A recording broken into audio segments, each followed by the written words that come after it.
Mon père a exigé que je licencie ma meilleure amie et que j'embauche ma cousine, sinon il propagerait un faux scandale universitaire à mon sujet. Ils se sont même présentés à mon bureau, provoquant une scène et hurlant des mensonges sur le parking. Je suis resté calme et j'ai souri. 8 jours plus tard, toute ma famille était à ma porte, paniquée et hurlante.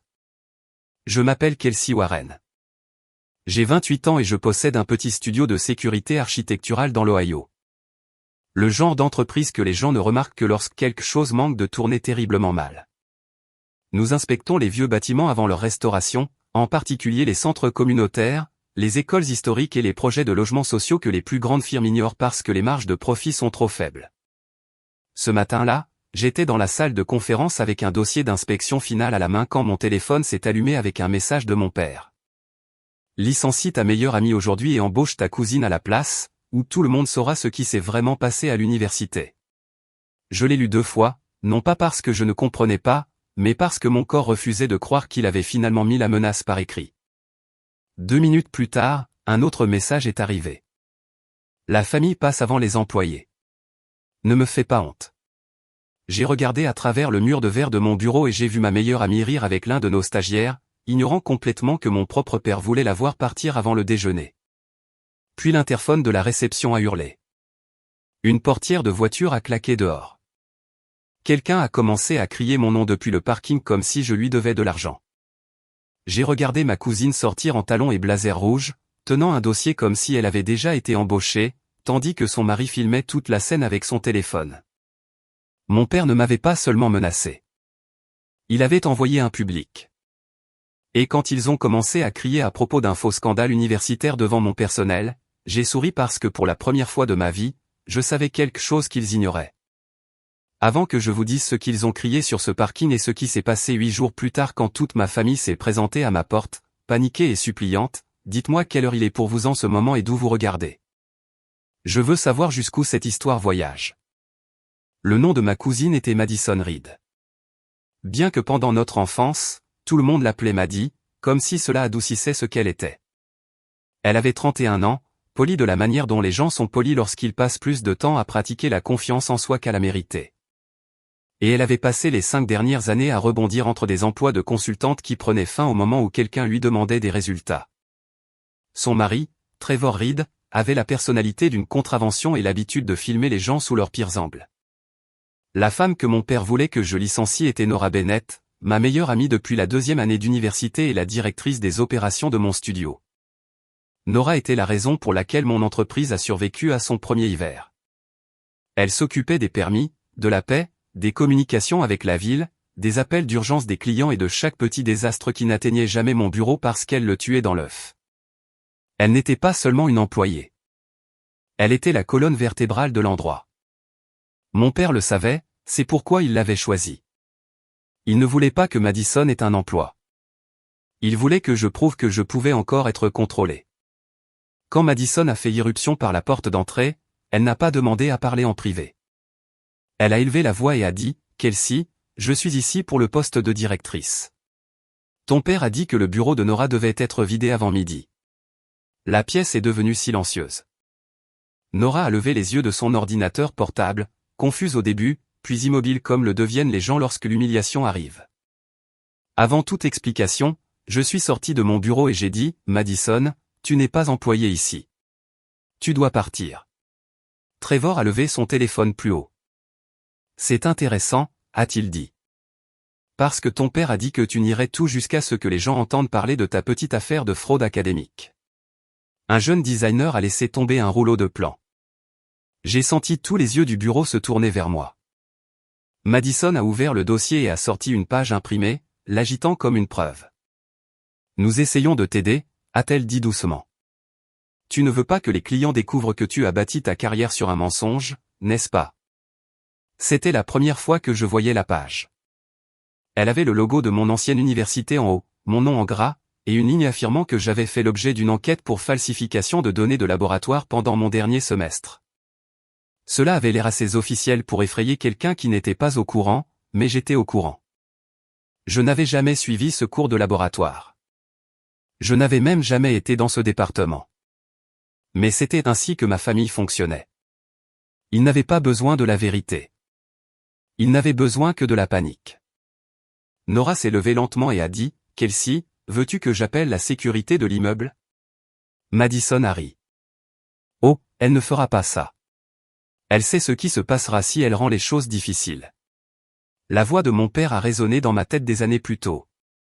On ne se bat pas avec la famille en public. On obéit en public et on se plaint en privé. J'avais suivi cette règle pendant trop longtemps. Alors, je me suis approché d'un pas de Madison et j'ai dit, assez clairement pour que chaque employé entende, vous avez 30 secondes pour quitter mon bureau avant que j'appelle la sécurité et que je dépose un rapport pour harcèlement.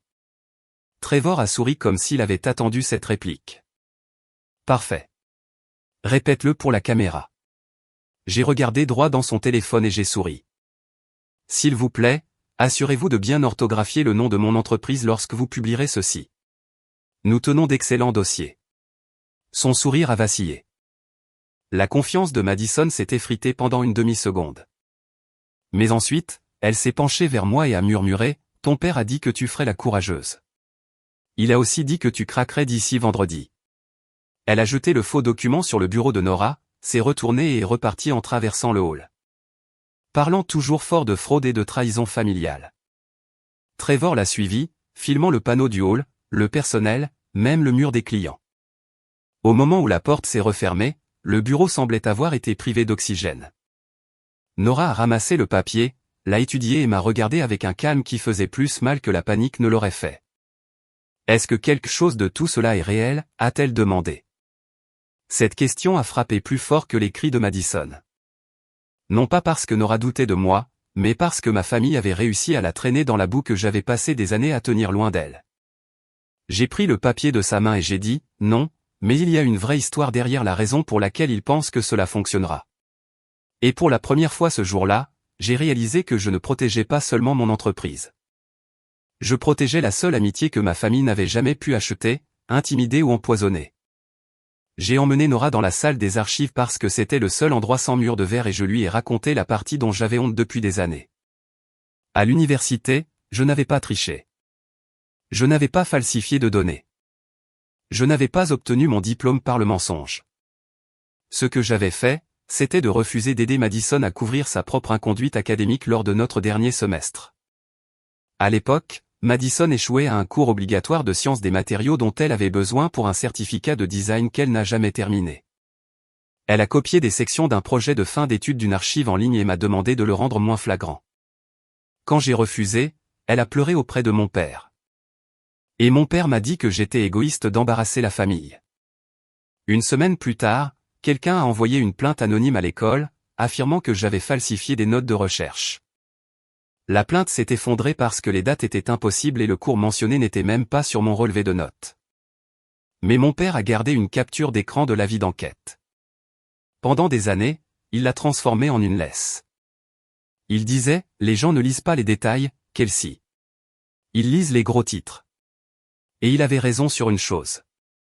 Les rumeurs sont plus rapides que la vérité quand la vérité est silencieuse. Nora a écouté sans interrompre. Quand j'ai eu fini, elle s'est assise sur une boîte de rangement et a dit, « Alors, ton père te menace avec un scandale que Madison a aidé à créer ?» J'ai hoché la tête. « Et maintenant, il veut que je sois licencié pour qu'elle puisse prendre mon poste ?» a demandé Nora. J'ai de nouveau hoché la tête, et c'est à ce moment-là que son visage a changé. Nora était habituellement chaleureuse, drôle, le genre de personne qui se souvenait de la commande de café de tout le monde et envoyait des cartes d'anniversaire aux enfants des clients. Mais quand elle était en colère, elle devenait précise. « Alors nous ne réagissons pas émotionnellement » a-t-elle dit. « Nous documentons tout. » C'était tout Nora. Je pouvais trembler à l'intérieur et elle transformerait la peur en une liste de contrôle. Nous avons sauvegardé les textos de mon père.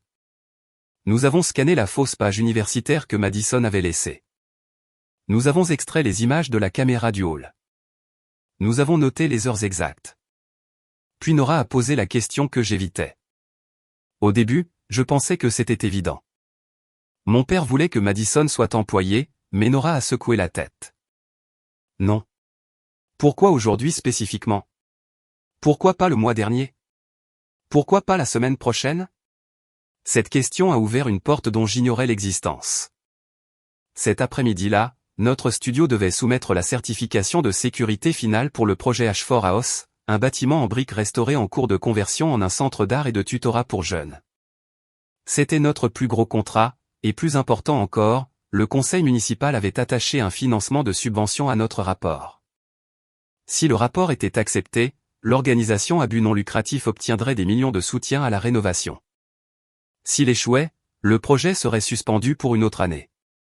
Madison avait mentionné à Thanksgiving que le frère de Trevor travaillait pour un promoteur privé qui voulait que le site d'H4 soit transformé en location de luxe. À l'époque, j'avais à peine écouté. Les dîners de famille dans mon monde n'étaient que des exercices de survie avec des accompagnements. Maintenant, ça faisait tilt. Si Madison remplaçait Nora, elle aurait accès au planning des fournisseurs, aux notes d'inspection, aux contacts de la ville et aux objections internes. Elle pourrait retarder, mal classer ou saboter la certification sans laisser d'empreintes évidentes. Mon père n'essayait pas seulement d'obtenir un emploi pour Madison. Il essayait de la placer à l'intérieur de mon entreprise avant une décision valant des millions. J'ai eu la nausée. Nora a ouvert son ordinateur portable et a cherché dans les registres du comté. En quelques minutes, elle a trouvé une SARL nouvellement enregistrée liée au frère de Trevor. Son adresse postale correspondait à un bureau de gestion immobilière dans lequel mon père avait investi des années auparavant. C'était là, mal caché parce que les gens arrogants ne croient jamais que quelqu'un regardera. Mon père avait de l'argent près du site d'H4. Madison avait la pression. Trevor avait une caméra. Et j'avais été si concentré sur le faux scandale que j'avais presque manqué le vrai. Vers 17h ce soir-là, mon père a appelé. J'ai laissé sonner une fois, 2 fois, puis j'ai répondu sur haut-parleur avec Nora à côté de moi. Il n'a pas dit bonjour. Il a dit, tu as humilié Madison. J'ai dit, Madison est venu sur mon lieu de travail et m'a menacé avec un faux document. Il a soupiré, agacé, comme si la vérité était un inconvénient. Tu rends toujours les choses dramatiques. Embauche-la, donne à Nora une indemnité de départ, et tout cela disparaît. Qu'est-ce qui disparaît, ai-je demandé. Il y a eu une pause. Il savait qu'il ne devait pas le dire. Puis il a dit, ta réputation est fragile, ma chérie. Ce mot, ma chérie, m'a retourné l'estomac. Il ne l'utilisait que lorsqu'il tenait un couteau dans son dos. Non, ai-je dit. Ma réputation est documentée. C'est la tienne qui est fragile. Nora m'a regardé, surprise. Mon père est resté silencieux. Puis sa voix a baissé. Tu as 8 jours avant l'audience du conseil. Ne me teste pas. Il a raccroché. 8 jours. C'était le premier cadeau qu'il m'a fait sans le vouloir. Il m'a donné une date limite. Et les gens comme mon père oublient toujours que les dates limites fonctionnent dans les deux sens. Le lendemain matin, Madison et Trevor sont revenus avant l'ouverture du bureau. Cette fois, ils ont amené mon père. Richard Warren avait exactement la même apparence que toujours quand il voulait que des étrangers lui fassent confiance. Manteau bleu marine, montre en argent, voix douce, des yeux assez froids pour glacer les excuses. Il se tenait sur le parking à côté du VUS de Madison tandis que Trevor filmait près de l'entrée. Nora et moi regardions depuis la fenêtre du 2e étage alors que mes employés arrivaient un par un et ralentissaient, ne sachant pas s'ils entraient au travail ou dans une embuscade familiale. Mon père m'a appelé. Je l'ai ignoré. Il a rappelé. Je l'ai de nouveau ignoré. Puis Madison a commencé à crier. Kelsey Warren cache une enquête pour fraude académique, a-t-elle hurlé en direction de 2 membres du personnel qui traversaient le parking. Demandez-lui pourquoi elle a peur d'embaucher sa famille.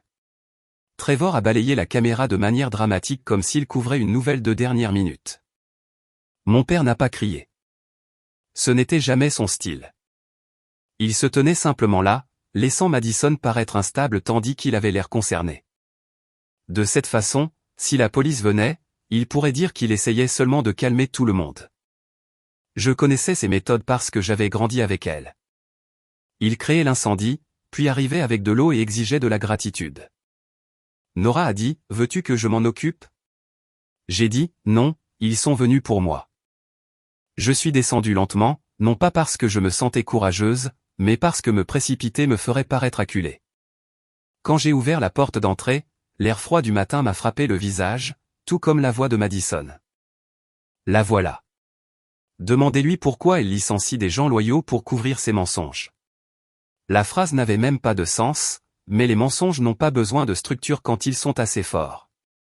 Mon père s'est avancé avec une expression blessée.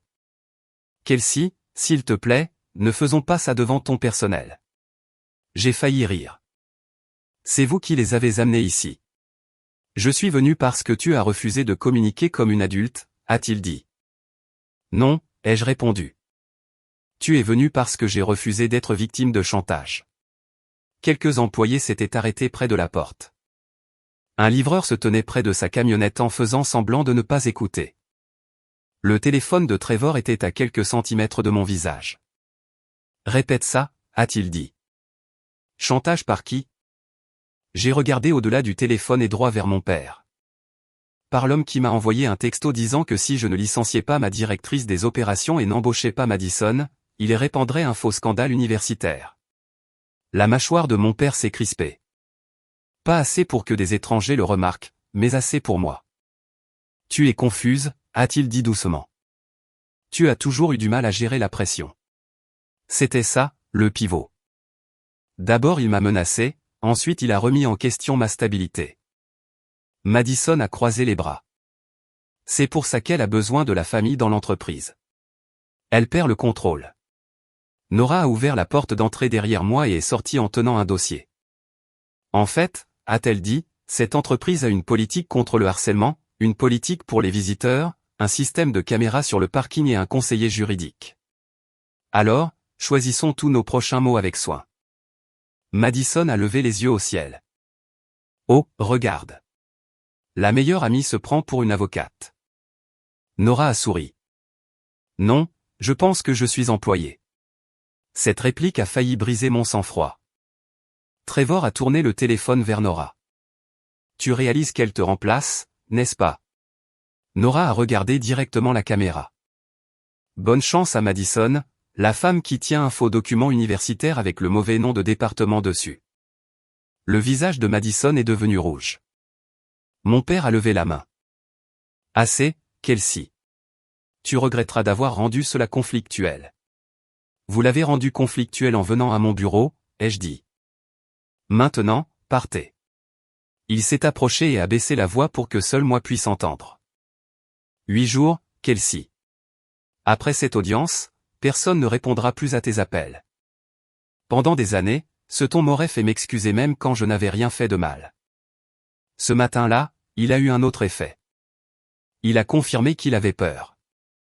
S'il avait vraiment du pouvoir, il ne serait pas debout sur mon parking à jouer la comédie de l'inquiétude pour une caméra. Il l'aurait déjà utilisée. Alors j'ai souri à nouveau, non pas parce que j'étais calme, mais parce que je comprenais enfin la forme du piège. 8 jours, ai-je dit. Parfait. Ses yeux se sont rétrécis. Madison a crié une autre accusation en partant, assez fort pour que tout le quartier l'entende. Trevor a mis la vidéo en ligne en moins d'une heure avec la légende, une chef d'entreprise démasquée par sa propre famille. À l'heure du déjeuner, les clients ont commencé à appeler. À 15 heures, un assistant du conseil a demandé si le rapport Ashford serait retardé en raison de questions de réputation. Au coucher du soleil, j'étais assise dans mon bureau, entourée de captures d'écran, d'appels manqués et de la certitude que ma famille avait porté le premier coup public. Nora a posé une tasse de café sur mon bureau et a dit, maintenant, nous allons les obliger à prouver chaque mot. C'est à ce moment que l'histoire a cessé d'être une question de peur. Elle est devenue une question de preuve. Le premier jour a été consacré à la gestion des dégâts. Nora et moi avons envoyé une brève déclaration au personnel et aux clients. Les allégations étaient fausses. L'entreprise restait pleinement opérationnelle et tous les documents circulant en ligne étaient en cours d'examen par le conseil. Nous n'avons pas trop expliqué. Trop expliquer fait paraître les innocents désespérés. Le deuxième jour a été celui de la vérification. J'ai contacté le registraire de mon université et j'ai demandé une confirmation écrite que je n'avais jamais été sanctionné pour fraude académique, que je n'avais jamais été inscrite au cours nommé sur le faux document de Madison et que j'avais obtenu mon diplôme avec mention. La femme au téléphone semblait s'ennuyer jusqu'à ce que je lui envoie par courriel la fausse page.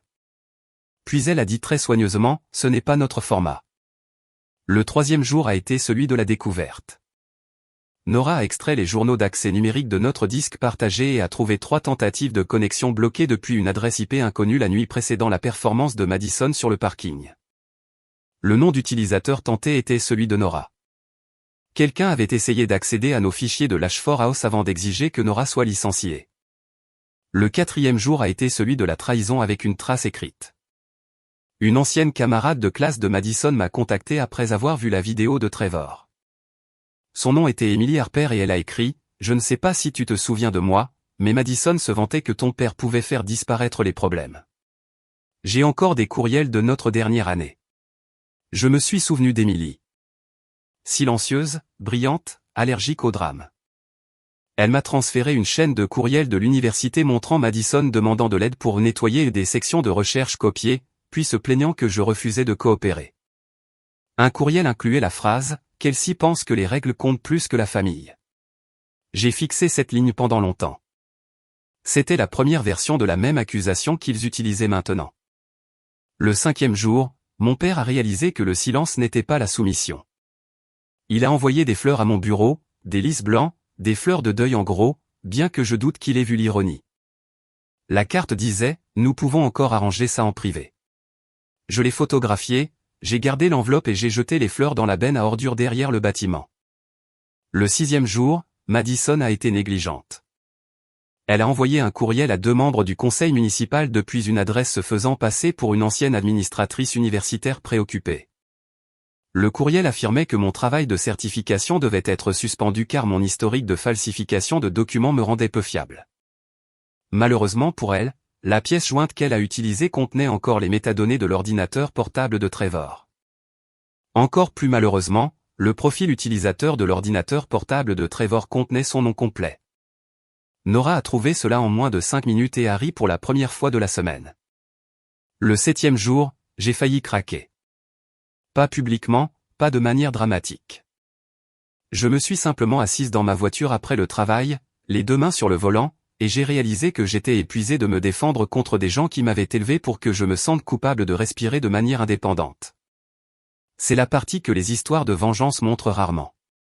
Se défendre n'est pas toujours cinématographique. Parfois, c'est s'asseoir dans le noir, trembler, se demander si la paix serait plus facile si on se rendait simplement. J'ai pensé à licencier Nora, à donner à Madison un titre sans importance, à signer le rapport Ashford en retard et à laisser mon père appeler cela un compromis familial.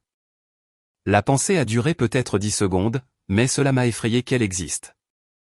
Puis Nora a frappé à la vitre de ma voiture. Elle était restée tard, elle aussi. J'ai baissé la vitre, embarrassé, mais elle n'a pas demandé si je pleurais. Elle m'a juste tendu un sac en papier avec un sandwich à l'intérieur et a dit « Tu oublies de manger quand les gens commettent des fraudes autour de toi. » J'ai ri, puis j'ai pleuré plus fort parce que la gentillesse est parfois ce qui rend enfin la douleur visible. Nora s'est appuyée contre la voiture et a dit « J'ai besoin que tu m'écoutes.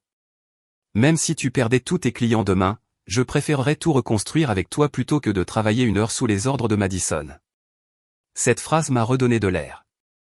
Le 8e jour, l'audience du conseil a commencé à 9 heures du matin. Mon père est arrivé au premier rang, portant le même manteau bleu marine. Madison était assise à côté de lui avec un dossier sur ses genoux. Trevor était assis derrière eux, sans téléphone visible cette fois. Ils avaient l'air calmes, presque ennuyés, comme si la fin avait déjà été négociée quelque part où je n'étais pas invité. Quand mon nom a été appelé, je me suis dirigé vers la table de présentation avec Nora à mes côtés et j'ai posé 3 dossiers. L'un était la certification de sécurité d'Ashford. L'un était ma lettre de vérification de l'université. L'un contenait tout ce que ma famille avait fait au cours des 8 derniers jours. La présidente a demandé si j'étais prête à continuer malgré les préoccupations récentes. J'ai dit oui. Et avant de présenter les conclusions structurelles, je dois aborder une tentative d'ingérence liée à ce projet. La tête de mon père s'est redressée d'un coup. Le dossier de Madison s'est légèrement plié dans ses mains. Pour la première fois en 8 jours, il ne jouait pas un rôle pour moi. Il réagissait.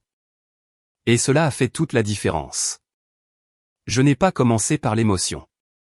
J'ai commencé par le bâtiment.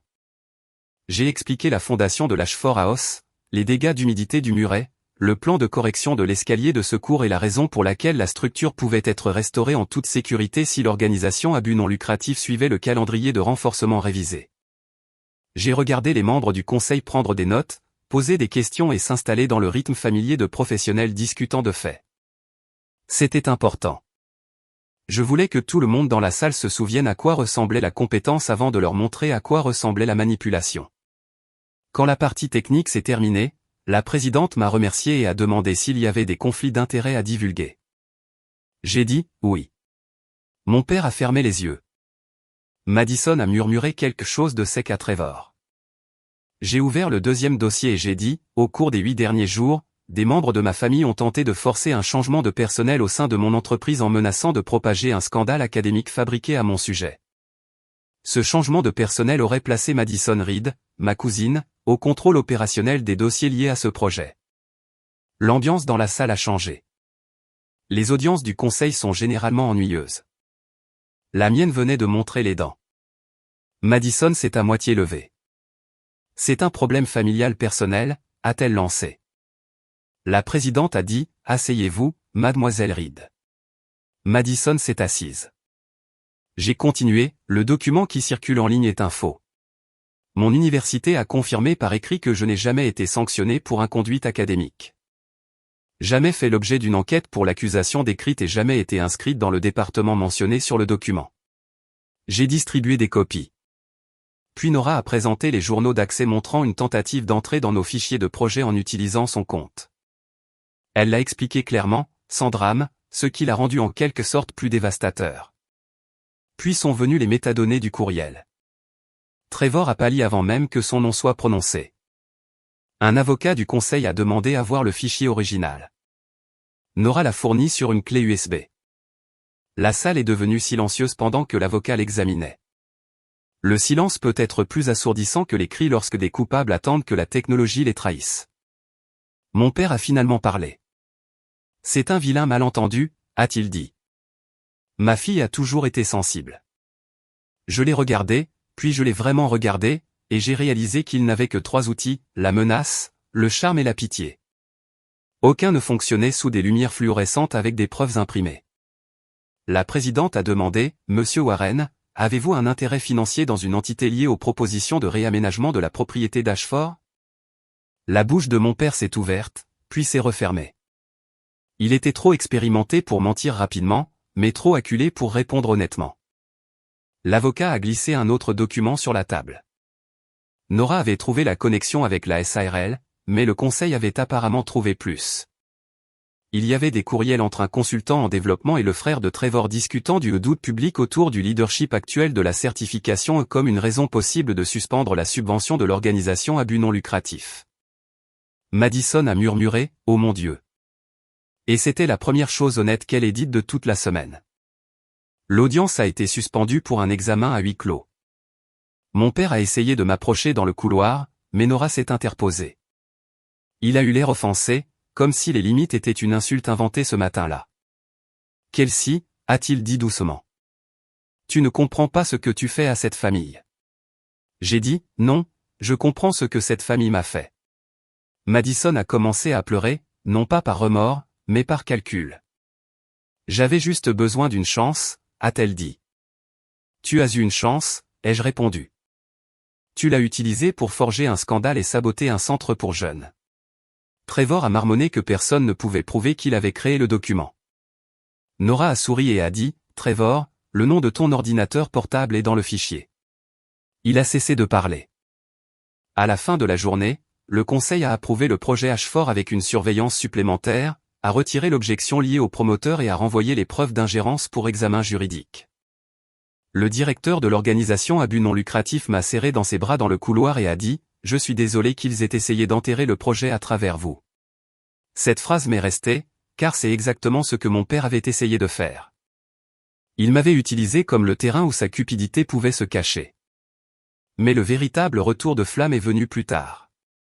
L'employeur de Trevor l'a suspendu après que le problème des métadonnées soit parvenu à leur bureau de conformité. Le contrat de consultante en attente de Madison a disparu parce qu'aucun client ne voulait toucher quelqu'un lié à une fausse accusation académique. Les partenaires d'investissement de mon père l'ont exclu des discussions de réaménagement parce qu'il était devenu un passif. La vidéo du parking que Trevor a postée, celle destinée à m'humilier, est devenue une preuve de harcèlement coordonné.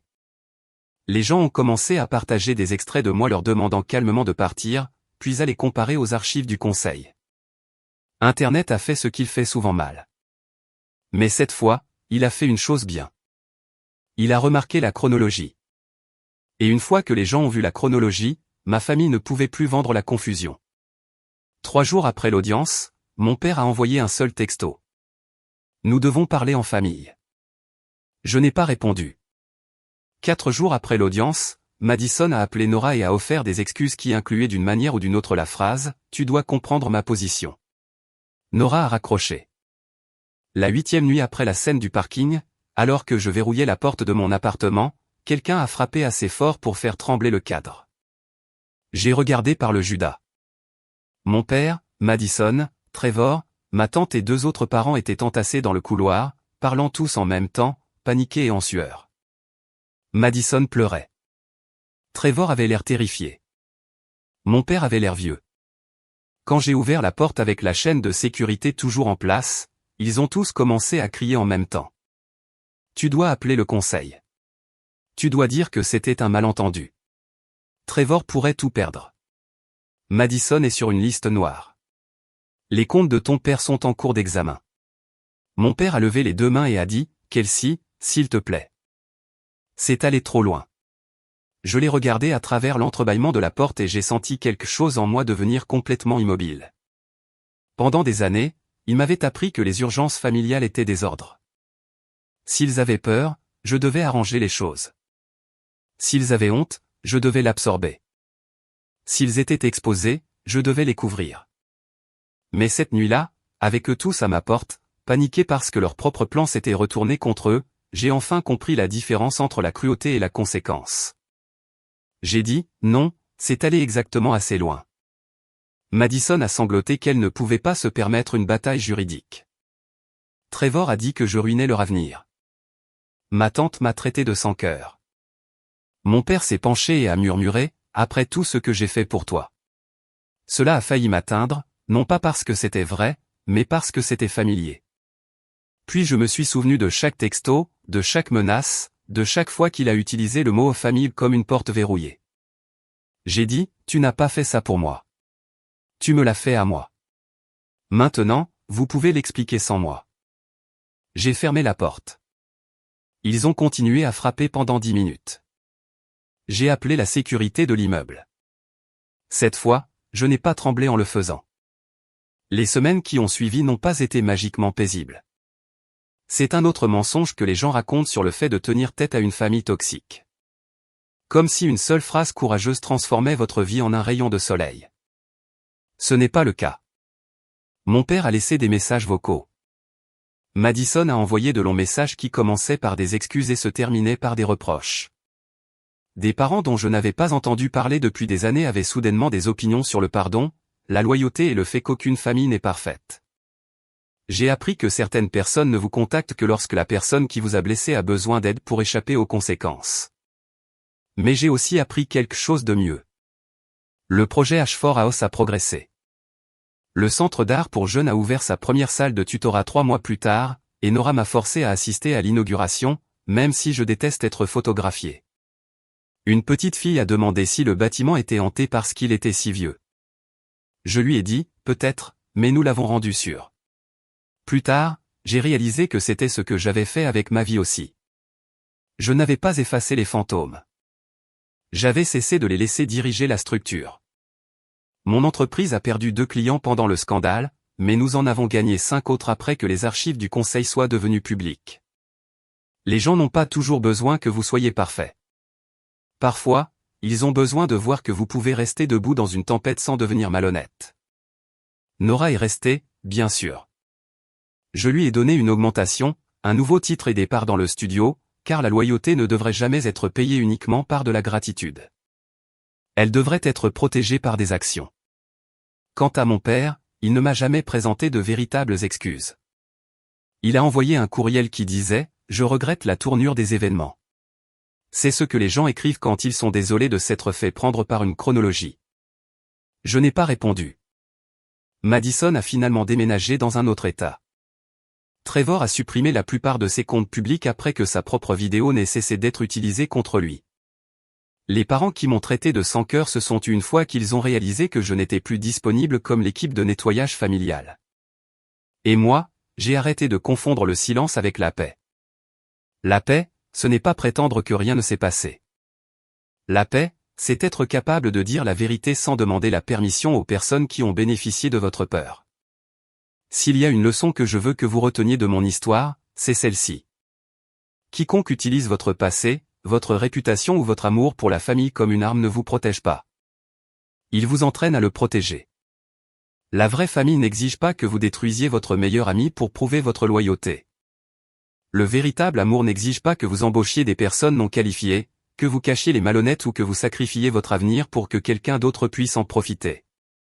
Et si des gens menacent de révéler un mensonge à votre sujet, parfois la chose la plus puissante que vous puissiez faire est d'arrêter de fuir le bruit et de commencer à rassembler des preuves.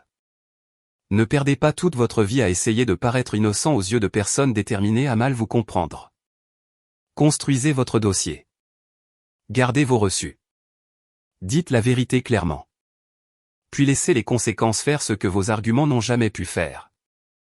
Je pensais que la liberté serait bruyante, comme un discours de victoire ou une scène de tribunal. Mais la première nuit où je me suis senti vraiment libre, j'étais seul dans mon appartement, en train de laver une tasse de café, réalisant que personne dans ma famille n'avait plus le droit de me convoquer dans la panique. Mon téléphone a vibré. J'ai regardé l'écran, j'ai vu le nom de mon père et je n'ai pas répondu. Rien n'a explosé. Personne n'est mort. Le monde ne s'est pas arrêté parce que je me suis choisi. Il est simplement devenu silencieux. Et pour la première fois, le silence ne ressemblait pas à de la peur. Il ressemblait à un foyer. Alors, dites-moi honnêtement, si votre famille essayait de vous forcer à trahir la seule personne qui vous a soutenu, garderiez-vous la paix ou laisseriez-vous la vérité réduire en cendres tout ce qui est faux? Nous espérons que cette histoire fictive vous a offert une fin satisfaisante et réfléchie. Elle a été créée uniquement à des fins de divertissement, d'éducation et de narration réflexive. Parfois, la plus forte des vengeances n'est pas de prouver aux gens qu'ils ont tort avec colère, but de vivre si paisiblement, avec confiance et liberté, que leur ancien contrôle sur vous n'a plus d'importance.